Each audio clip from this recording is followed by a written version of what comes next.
The next part of the book begins 10 lectures. The first lecture is called Man's Purpose on Earth. My text from the Divine Illiad consists of very few words, but these few words are potent with much meaning. Seek me, know me, be me. All men will come to me in due time, but theirs is the agony of awaiting. These few all-inclusive words clearly state the purpose of man on earth. Seek me. The purpose of man on earth is to seek God and find Him within himself. Know me.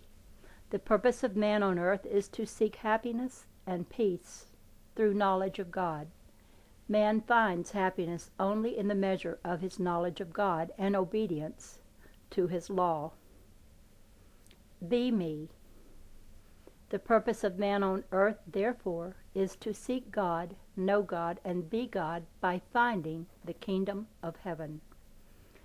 When man finds the kingdom of heaven, he will know all things. That is what Jesus meant when He said, "Seek ye first the kingdom of God and His righteousness, and all these things shall be added unto you." The only way that man can fulfill his purpose of finding God is by way of a series of transforming experiences occupying millions of years. Each experience of man during these millions of years gradually transforms him by giving him new knowledge of the nature of God. New knowledge renews the mind. Paul said, "Therefore be ye transformed by the renewing of your mind." The only way that man can be transformed is by the renewing of his mind, by knowing God's law. The word righteousness, as used by Jesus, meant balanced human relations under the law. The transformation of man from the jungle to the mountaintop is a mental one. It is a slow journey from body sensing to mental consciousness, from electrical awareness of body to cosmic awareness of the spiritual man manifesting God through the body. Gradually, this transformation of man has been taking place since his beginning. Time means nothing in the creative process. Man takes all the time he needs. But he who gains even one moment of time in the reconstruction or the transformation of himself advances that much nearer to the head of his class. Therefore, it is essential that we who wish to be transformed become aware of God in us so that we may know His secrets, that we may know His purpose, that we may know and understand the play of cause and effect which He has written for you and me to manifest. Eons of time pass during which we gradually come to know our purpose. Word by word and line by line, we slowly become aware of our parts in the play. But the agony of awaiting that knowledge is ours. All men will come to me in due time, but theirs is the agony of awaiting. Seek ye first, last, and always the kingdom of heaven, for there is nothing else we have done since we became an amoeba, polarized in the ooze of the planet by the light of the sun, until we have reached the top of our high mountain. That is all we ever do, forever and forever. During countless lives, we just keep on searching for the kingdom of heaven within us. It is a long journey, a tremendous journey. It is the ageless journey of immortal man seeking recognition of his immortality through his mortality. When mortal man finally finds his immortality, he finds that for which he is searching, and knows it as God. The two universes of which we live and have our being are the universe of sensing, from which we gain our information, from impressions of happenings and experiences, and the mental universe from which we get our knowledge. Knowledge may come to us through our senses by transforming sensed impressions to our consciousness through meditation, or it may come to us directly from the cosmos by inspiration. Information is but a record imprinted upon the brain of how to do things of which we know not the why. Until we know the why, we have no knowledge.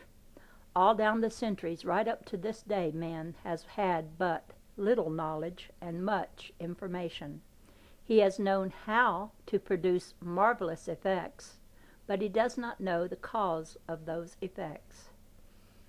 We must know the cause of that which we have been cognizant of and satisfied with as an effect. To be aware of effect is to be informed of the physical nature of the universe. Everyone can be informed of the physical nature of the universe and still lack knowledge. Until he begins to know, he is still man in the body, quite unaware of the kingdom of heaven within him. Until man begins to be inspired from the cosmos and gain knowledge directly from the source of all knowledge, he is still sensed man of the flesh, and his genius has not unfolded. Although we have reached a far stage in our search for God, we are still in our barbarian stage of unfoldment. We are still conquering, killing, and exploiting our fellow men for self-profit and, in consequence, breeding fear and hate. But there is hope, for we are at the eve of a transition toward a so much greater knowledge of God. Our whole civilization will be lifted to a higher level if the seed of this new knowledge spreads fast enough to offset the seeds of old thinking and practices. We are deceived by the seeming advancement of science into believing that we are highly civilized. As long as we have not arrived at a point in which we know the nature of God sufficiently to know of our unity with our fellow man, to make it unthinkable to even hurt another, much less kill, rob, or exploit him, we are still uncivilized barbarians. We are just reaching the point where we know that we hurt ourselves when we hurt another, that when we break God's law, his law breaks us to an equal extent, that the Sermon on the Mount and the Golden Rule are not just good advice given abstractly to accept or reject as we choose, but that inviolate cosmic law lies behind them. We are just becoming aware that we must readjust all our human relations to conform to God's law, or perish periodically utter degradation of our hard-built civilizations. We are actually at a point of threatened destruction of our present civilization because of having made our own law of might against right, and having practiced it in the building of our empires, by forcibly taking from our fellow men that which we wanted for ourselves, and enslaving them under our lordship. We have learned that he who lives by the sword shall die by the sword is cosmic law and not just an abstraction. The whole world has paid dearly for that lesson by reaping the frightful harvest of the seeds of hate, fear, and greed it has sown. For every man the world has killed, it has paid tenfold in blood. Its treasuries, filled with our robbing, have been emptied by robbers whom we have ourselves created to rob and kill us. Our present civilization is dying as a result of its self-inflicted ills.